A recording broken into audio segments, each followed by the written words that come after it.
प्यारा दोस्तों, असां अॼु सूफ़ीज़म ते ॻाल्हाईंदासीं ऐं असांजी इहा कोशिशि हूंदी त सूफ़ीज़म खे सम्झण जी कोशिशि करियूं ऐं दुनिया जे ऐं सिंध जे ऐं नंढे खंड जे ॾखिण एशिया जो जेको तसौफ़ आहे उन ते थोरो असां गौर वीचार कयूं।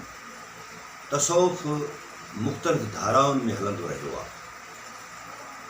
हिकिड़ो मुस्लमान सूफ़ी थी सघे थो, हिकिड़ो हिंदू सूफ़ी थी सघे थो, हिकिड़ो क्रिश्चन ईसाई बि सूफ़ी थी सघे थो, छाकाणि त तसौफ़ पंहिंजे इब्तिदा में हिकु रवैये, हिकु रुझान ऐं ज़िंदगी गुज़ारण जी कैफ़ियत जो नालो आहे।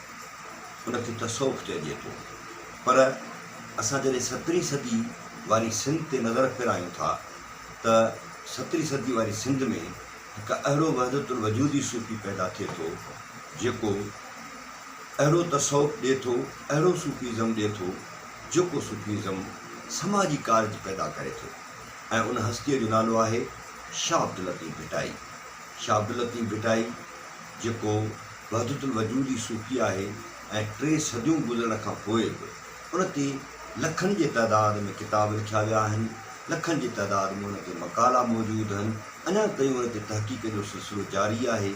माण्हू PhDयूं करे रहिया आहिनि ऐं माण्हू हैरान आहिनि त हीउ कहिड़ो सूफ़ी आहे जंहिं चयो सूर्यमरी सोभ खे त दिलि जा वहम विसार, हण भाला विड़ भाकुरे आदि ढाल में धार, मथां तेग तरार मार त मतारो थिए। यानी असां वटि तसवर सूफ़ीज़म जो कुझु इहो आहे त अव्हां ख़ामोशी सां पंहिंजी ज़िंदगी गुज़ारियो ऐं काइनाती सत्य जी तलाश में अव्हां योगास कयो ऐं अव्हां मेडिटेशन्स कयो, मुख़्तलिफ़ एक्सरसाइज़िस ऐं मुख़्तलिफ़ तजुर्बा कंदा रहो ऐं लातअलकी वारे हिकिड़े सफ़र ते तव्हां हलो। दुनिया में अमुन आहे कोन्हे, इंसानियत कहिड़नि कहिड़नि मसइलनि जो शिकार आहे ऐं मुआशी मसइला कहिड़ा आहिनि, समाजी मसइला कहिड़ा आहिनि, अख़लाक़ी मसइला कहिड़ा आहिनि। उन सां माज़ीअ में तसौफ़ जो या सूफ़ीज़म जो या सूफ़ी माण्हुनि जो को तालुक़ु न रहियो आहे। ऐं अॼु त हालत इहा आहे जो जेके माण्हू असां उतारनि ऐं मकाननि ते ॾिसूं था उन्हनि खे बि असां सूफ़ी सम्झूं था, जॾहिं त उनजो सूफ़ीज़म सां को बि तालुक़ु कोन्हे को। ऐं जॾहिं भिटाई खां पुछूं था त भिटाई असांखे चवे थो त अॻियां अॾिन वटि पोयनि सिर संभाया, काठ तपई क़बूल में मछड़ भाई घटि, मथा मुहायनि जा प्या न ॾिसी पट, कलाल की हट हुस्न जो कूप वहे।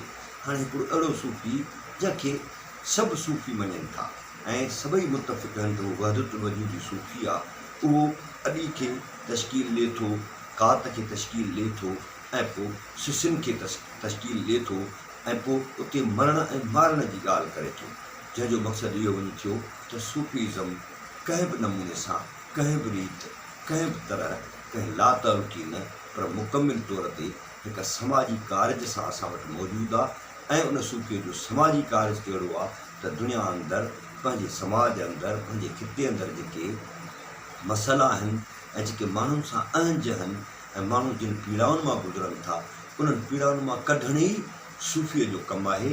ऐं सूफ़ीज़म जो मंशूरी माण्हुनि खे पंहिंजनि मसइलनि खां आजो करणु आहे। उनखां पोइ सूफ़ीज़म जा ॿिया खोड़ सारा मरहला आहिनि। समाज बि आहे त काइनाती राज़ बि आहिनि, त मुहबत बि आहे ऐं हक़ीक़ी मुहबत बि आहे, त मिज़ाज जा जा मामला बि उन में मौजूदु आहिनि। तंहिं करे सूफ़ीज़म हिकिड़ो तमामु वॾो वसी मौज़ू आहे।